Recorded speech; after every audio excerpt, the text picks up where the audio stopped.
जय हिंद साथियों, स्वागत है आपका self study classes with Sumit Jain YouTube channel में।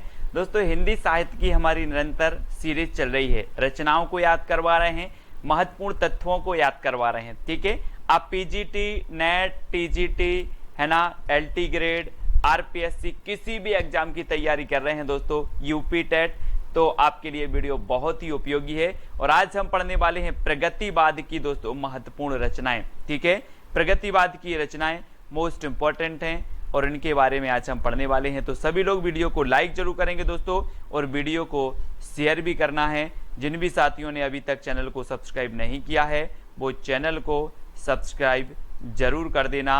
और ये व्हाट्सअप नंबर है, तो आप व्हाट्सअप से जुड़ सकते हैं। और साथियों, आप ज्वाइन मेंबर भी बन सकते हैं। ज्वाइन मेंबर बनने के लिए 3 प्लान हैं। सिल्वर प्लान 59 रुपये पे करना होगा, है ना। गोल्ड प्लान 159 रुपये और डायमंड प्लान दोस्तों 299 रुपये। आप ज्वाइन मेंबर बनते हैं तो आपको दोस्तों ज्वाइन मेंबर व्हाट्सएप ग्रुप से जोड़ दिया जाएगा, जिसमें आपको ट्रिकी स्टडी मटेरियल भी उपलब्ध होगा और भी स्टडी मटेरियल जो चैनल पर आता है वो सारा उस पर आपको मिल जाएगा। ठीक है, तो आपको क्या करना है दोस्तों कि जो है ज्वाइन मेंबर जरूर बनना है। और आज का जो आपका पहला प्रश्न है, नींद के बादल 1947 के रचनाकार कौन हैं? 4 विकल्प हैं आपके सामने, केदारनाथ अग्रवाल, सुमित्रानंदन पंत, दिनकर या फिर नागार्जुन।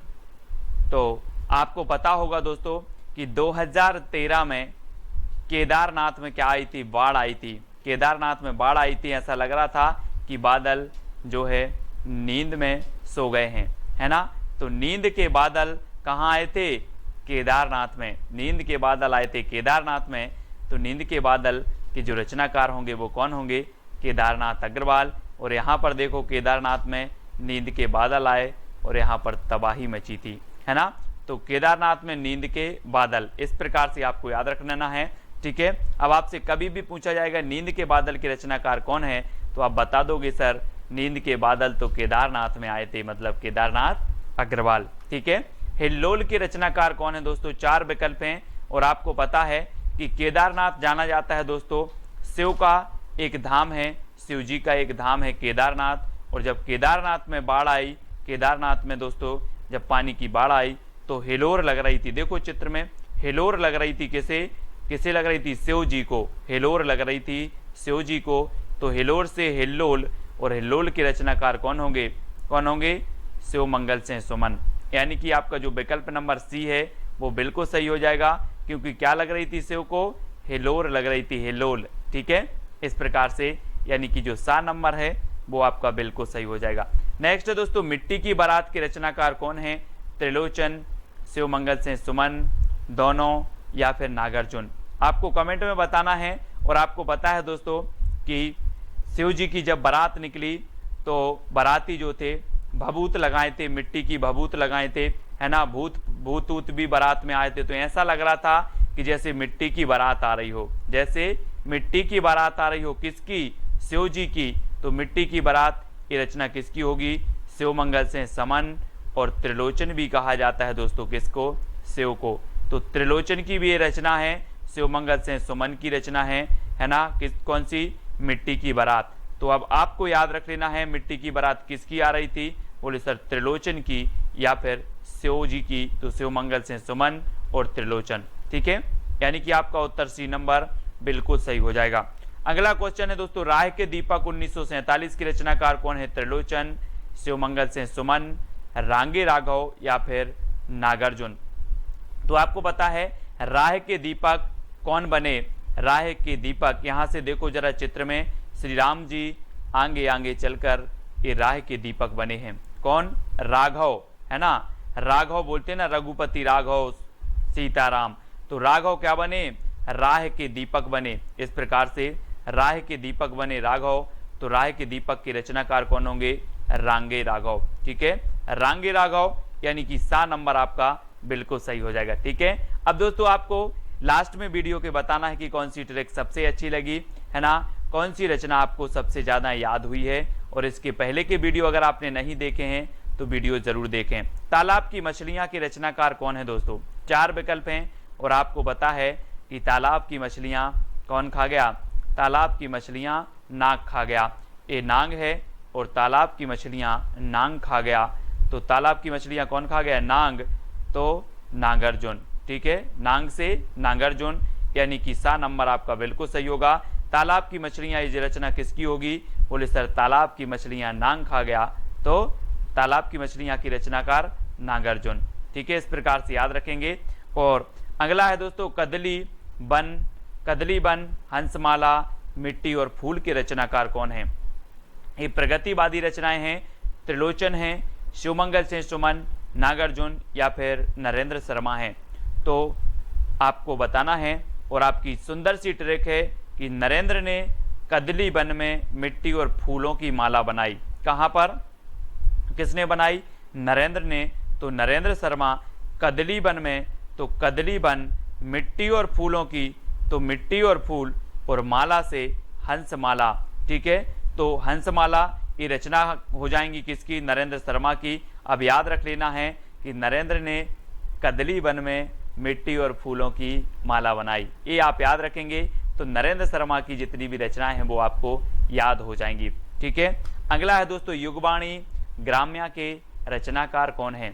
4 विकल्प हैं, सुमित्रानंदन पंत जी हैं, शिवमंगल सिंह सुमन हैं, नागार्जुन या फिर नरेंद्र शर्मा हैं।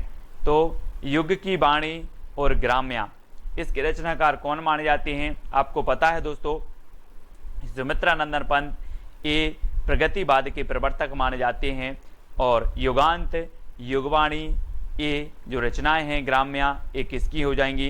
ये हो जाएंगी आपकी दोस्तों आपके सुमित्रानंदन पंत जी की। पंत जी यानी कि जो आ नंबर है वो आपका बिल्कुल सही हो जाएगा, ग्राम्या और युगवाणी। ठीक है, तो ये चीज आपको याद रखनी है, ये नंबर आपका बिल्कुल सही हो जाएगा।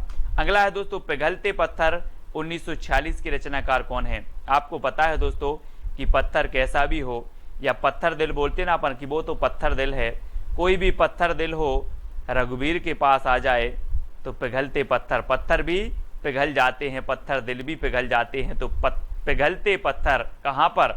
पिघलते पत्थर कहाँ पर?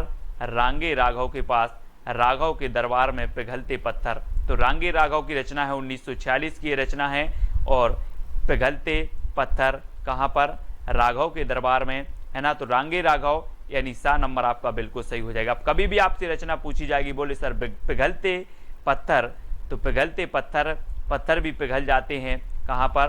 रांगे या फिर राघव के दरबार में। ठीक है, अगला है युगधारा 1953 सतरंगे पंखों वाली की रचनाकार कौन है? सुमित्रानंदन पंत जी, शिवमंगल सिंह सुमन, रांगे राघव या फिर नागार्जुन। और आपको पता है दोस्तों कि युगधारा और सतरंगे पंखे वाली, तो आपको कैसे याद रख लेना है? एक ट्रिक है कि नागार्जुन की युगधारा सतरंगे पंखे वाली है, नागार्जुन की युगधारा सतरंगे पंखे वाली है। ठीक है, अभी हमने पढ़ा कि तालाब की मछलियां नाग खा गया, अब नागार्जुन की युगधारा सतरंगे पंखों वाली है, तो युगधारा और सतरंगे पंखों वाली है, ये भी आपकी नागार्जुन की ही होगी। ठीक है, तो नागार्जुन यानी कि जो डी नंबर है वो आपका बिल्कुल सही हो जाएगा। अगला है प्रलय और सृजन की रचनाकार कौन है दोस्तों? सुमित्रानंदन पंत हैं, शिवमंगल सिंह सुमन, रांगे राघव या फिर नागार्जुन। आपको पता है कि शिव जी के पास प्रलय भी पलते हैं और सृजन भी, है ना। प्रलय और सृजन सभी पलते हैं कहाँ पर? शिव जी के पास। तो शिव जी के पास पलते हैं तो शिवमंगल सिंह सुमन। बोले प्रलय और सृजन किसकी है? तो आप बता दोगे कि सर ने बताया था कि प्रलय और सृजन तो शिवमंगल जी के पास पलते हैं, है ना, शिव के पास पलते हैं, तो शिवमंगल सिंह सुमन, ये चीज़ आपको याद रखनी है। ठीक है, अभी हमने कहा किया था मिट्टी की बारात त्रिलोचन और शिवमंगल सिंह सुमन की, है ना, अलग अलग रचना इनकी एक ही नाम से है।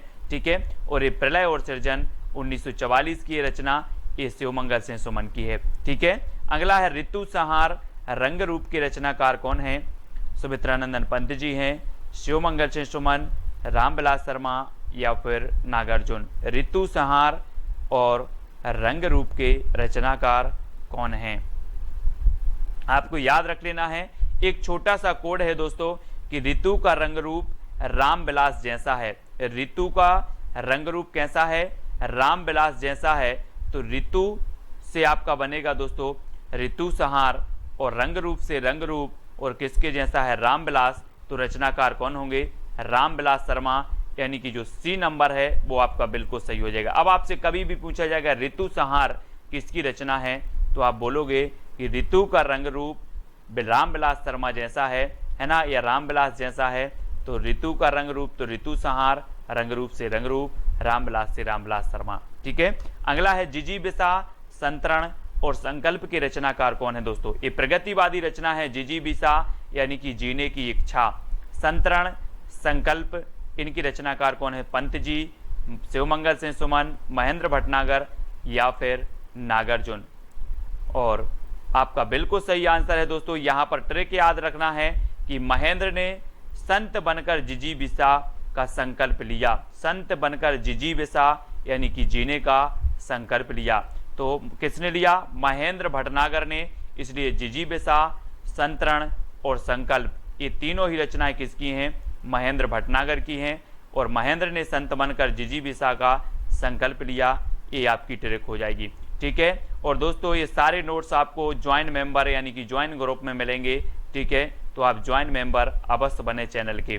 ठीक है, अगला है गुलाब और बुलबुल के रचनाकार कौन है, सुमित्रानंदन पंत हैं, शिवमंगल सिंह सुमन हैं, महेंद्र भटनागर या फिर त्रिलोचन। तो गुलाब और बुलबुल के रचनाकार बताना है। गुलाब और बुलबुल ने त्रिलोचन की पूजा की, किसकी पूजा की, गुलाब और बुलबुल ने त्रिलोचन की पूजा की, यानी कि त्रिलोचन की रचना हो जाएंगी गुलाब और बुलबुल। ठीक है, ये एक ही रचना है गुलाब और बुलबुल, और दोस्तों ये त्रिलोचन की रचना है। ठीक है, त्रिलोचन, गुलाब और बुलबुल ने किसकी पूजा की, त्रिलोचन की। ठीक है, अगला है विश्वास बढ़ता गया पर आंखें नहीं भरी, विश्वास बढ़ता गया ये अलग रचना है, पर आंखें नहीं भरी ये अलग है, लेकिन आप पढ़ते हो कि विश्वास बढ़ता गया पर आंखें नहीं भरी, है ना। शिव को देखते देखते दर्शन करते करते विश्वास बढ़ता गया, पर दर्शन से दोस्तों आंखें नहीं भरी, आंखें नहीं भरी, ऐसा लगता कि शिव के दर्शन करते ही रहें। तो शिव को देखते देखते विश्वास बढ़ता गया पर आंखें नहीं भरी, ये आपकी ट्रिक है। शिव पर विश्वास बढ़ता गया पर आंखें नहीं भरी, ये दोनों ही रचना शिवमंगल सिंह सुमन की हैं, शिवमंगल सिंह सुमन की, है ना। विश्वास बढ़ता गया पर आंखें नहीं भरी। ठीक है, तो ये चीज़ आपका बी नंबर आपका बिल्कुल सही हो जाएगा, शिवमंगल सिंह सुमन। अगला है दोस्तों तुमने कहा था खून और शोले, ये किसकी रचनाएं हैं। अभी तक आपने फ्लैशबैक शैली में कौन सी रचना पढ़ी होगी दोस्तों, फ्लैशबैक शैली में पढ़ी होगी उसने कहा था, है ना, उसने कहा था पढ़ी थी, किसकी है उसने कहा था, चंद्रधर शर्मा गुलेरी की। लेकिन आज आपको तुमने कहा था भी पढ़ना है। तुमने कहा था खून और शोले की रचनाकार कौन है, सुमित्रानंदन पंत जी हैं, शिवमंगल सिंह सुमन, महेंद्र भटनागर या फिर नागार्जुन हैं। तब आपका बिल्कुल सही यहाँ पर आंसर हो जाएगा, तुमने कहा था कि खून और शोले, खून और शोले ये नागार्जुन की रचना है दोस्तों, खून और शोले, है ना। किसने कहा था, नांग ने कहा था, नागार्जुन ने कहा था कि खून और शोले, अभी कम सोया है और शोले, तो तुमने कहा था खून और शोले ये रचनाएं हैं किसकी, नागार्जुन साहब की हैं। ठीक है, प्यासी पथराई आंखें नागार्जुन की है ना।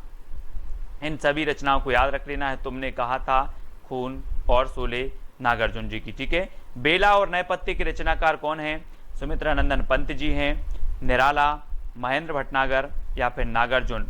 तो आपको पता है दोस्तों कि बेला हो या नए पत्ते हो या कुकुरमुत्ता हो, ये निराला जी की प्रगतिवादी रचनाएं मानी जाती हैं। आपको याद रख लेना है, आपसे क्वेश्चन पूछा जाएगा निम्न में से बताइए निराला की कौन सी रचना प्रगतिवादी है, तो आपको पता होगा बेला, नए पत्ते, कुकुरमुत्ता ये इनकी प्रगतिवादी रचनाएं हैं, और कुकुरमुत्ता के नए पत्ते की बेला कैसी है, निराली है। तो कुकुरमुत्ता, नए पत्ते और बेला ये तीनों ही रचनाएं निराली से बनेगा आपका निराला। ठीक है, तो निराली हैं, ये आपकी ट्रिक है कि कुकुरमुत्ता के नए पत्ते की बेला निराली है। ठीक है, तो यहाँ से याद रखेंगे, और बी नंबर आपका बिल्कुल सही होगा। पंख और पतवार के रचनाकार कौन है दोस्तों, पंख और पतवार आपको पता है कि पंख और पतवार दोनों कहाँ चल रहे थे, कहाँ चल रहे थे, केदारनाथ में जब बाढ़ आई तो या तो पंख चल रहे थे, पंख यानी कि हेलीकॉप्टर उड़ रहे थे पंखा से, या फिर नाव की पतवार चल रही थी। कहाँ पर? केदारनाथ में। तो ये दो ही चीजें हो रही थी, बाकी और कुछ नहीं हो रहा था, पंख या तो पतवार। कहाँ? केदारनाथ, तो केदारनाथ अग्रवाल इसकी रचनाएं होंगी। अब कभी भी पूछा जाएगा कि पंख और पतवार के रचनाकार कौन है, तो आप बोलोगे कि पंख चल रहा था या फिर पतवार चल रही थी। कहाँ पर? केदारनाथ, तो केदारनाथ अग्रवाल। ठीक है। इस प्रकार से कटे अंगूठे के बंधनवार की रचनाकार कौन है? कटे अंगूठे सुमित्रानंदन पंत की है, निराला, केदारनाथ अग्रवाल या फिर शिव मंगल सिंह सुमन की है। कटे अंगूठे के बंधनवार, और बहुत ही बढ़िया है दोस्तों, अगर आप शिव की भक्ति करते हो तो आपके जो बंधनवार भी हैं वो सारे कट जाएंगे, है ना। कटे अंगूठे के बंधनवार और हम करते करते शिव की भक्ति, ये आपके कट जाएंगे, यानी कि शिव मंगल सिंह सुमन आपका बिल्कुल सही हो जाएगा। बोले शिव की भक्ति करते करते कटे अंगूठे के बंधनवार, कटे अंगूठे के बंधनवार शिव मंगल सिंह सुमन।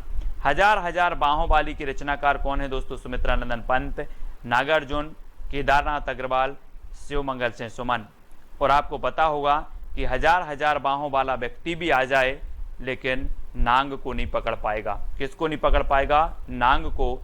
तो ये रचना किसकी होगी? किसकी होगी? बोले सर हजार बाहों वाली भी आ जाएं तब भी नांग को नहीं पकड़ पाएंगे, तो नागार्जुन की रचना हो जाएगी हजार हजार बाहों वाली, यानी कि आपका जो बी नंबर है वो आपका बिल्कुल सही हो जाएगा। ठीक है, बी नंबर। अजय खंडहर के रचनाकार कौन है? अजय खंडहर बताना है दोस्तों, और 4 विकल्प हैं और आपको बताना है कि अजय कौन था। अजय कौन था? सुमित्रानंदन पंत, राघव थे, केदारनाथ थे या फिर शिव मंगल सिंह सुमन। आपको पता होगा कि जो राघव थे, राघव ये अजय थे, इन्हें जीता नहीं जा सकता था, है ना। राघव से आपका बनेगा रांगे राघव और अजय से अजय खंडहर। अजय खंडहर के रचनाकार कौन होंगे? रांगे राघव, है ना। अब आपसे कभी पूछा जाएगा अजय खंडहर किसकी है, तो बोले सर अजय तो राघव थे, तो राघव को जीता नहीं जा सकता, तो रांगे राघव की रचना है अजय खंडहर। ठीक है। अब दोस्तों आपको बताना है कि वीडियो कैसा लगा, कितनी रचनाएं आपको याद हुई, कौन सी ट्रिक सबसे अच्छी लगी। इसके पहले के लगभग 33 से 35 वीडियो आपने देखे कि नहीं देखे, वो जरूर देखें। पूरी प्लेलिस्ट हिंदी साहित्य का इतिहास ट्रिक नाम से बनी है, वो जरूर देखें। प्रगतिवाद के प्रवर्तक माने जाते हैं तो कौन माने जाते हैं, ये आपका चैलेंज प्रश्न है। सभी को बताना है, बहुत कम लोग देख रहे हैं वीडियो को, क्या बात है ना। सभी लोग देखें, सभी लोग ज़्यादा से ज़्यादा वीडियो को लाइक करें और प्रगतिवाद के प्रवर्तक बताना है। मैत्री शरण गुप्त के बारे में आप क्या जानते हो ये भी लिखना है। केदारनाथ अग्रवाल के बारे में क्या जानते हो ये भी आपको लिखना है। सुमित्रानंदन पंत के बारे में और प्रसाद के बारे में भी आपको लिखना है। ठीक है। और सभी लोगों को दोस्तों व्हाट्सएप ग्रुप से आपको जुड़ जाना है। 9098609291 ये व्हाट्सएप ग्रुप है, ये व्हाट्सएप ग्रुप से आपको जरूर जुड़ना है। ठीक है। और दोस्तों जो भी ज्वाइन मेंबर बन सकते हैं वो ज्वाइन मेंबर बने, जहां पर आपको स्टडी मटेरियल पीडीएफ आदि प्रेषित किया जाता है। ठीक है। और दोस्तों टेलीग्राम ग्रुप है IAS स्टडी ट्रैक, तो आप टेलीग्राम में सर्च करें IAS स्टडी ट्रैक और ज्वाइन हो जाएं और वीडियो को लाइक और शेयर अवश्य करें। दोस्तों वीडियो कैसा लगा कमेंट के माध्यम से बताएं और शेयर करें। जय हिंद।